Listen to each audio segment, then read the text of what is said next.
sur l'album Tokus 2. Dans les paroles, tu dis « Je ne voulais pas que je m'en aille, mais j'ai dû m'en aller. Je n'ai pas appris à dire au revoir, j'ai dû improviser. On m'avait promis une belle vie. Je suis parti sans me retourner. J'ai fini par atterrir ici. Destination manquée. » Migrants de rêve. Ouais. C'est la réalité d'aujourd'hui, en fait. Les gens, quand nous sommes en Afrique, je ne suis pas contre tous ces gens-là qui veulent venir à l'aventure, car c'est vraiment pas leur faute à 100%. Il y a aussi les dirigeants qui sont responsables de la situation.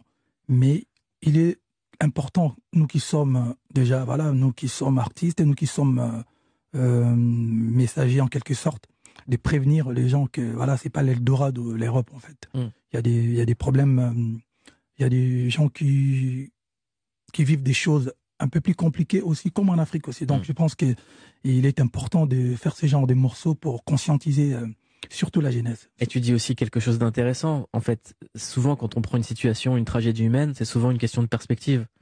On dit très peu que souvent les migrants, c'est des gens qui voulaient pas partir de chez eux. Ouais. Ils partent parce qu'il y a plus de plan B, quoi. C'est-à-dire qu'il y a trop de souffrance et il n'y a plus d'espoir. Tu t'es dit, vas-y, je vais tenter d'aller de l'autre côté. Ouais. Quand tu vois la situation en Ukraine et encore une autre crise migratoire. Ouais, c'est pareil, en fait. Tous ces gens-là ne voulaient pas forcément quitter l'Ukraine. Il y a des gens qui ont leur maison, qui sont nés là-bas, qui ont vécu toute leur vie là-bas, mais aujourd'hui, ils sont obligés en quelque sorte de partir. Ouais.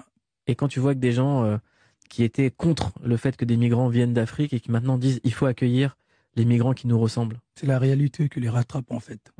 C'est joli quand ça part de l'Occident ou de l'Europe. C'est moins joli quand ça part de l'Afrique.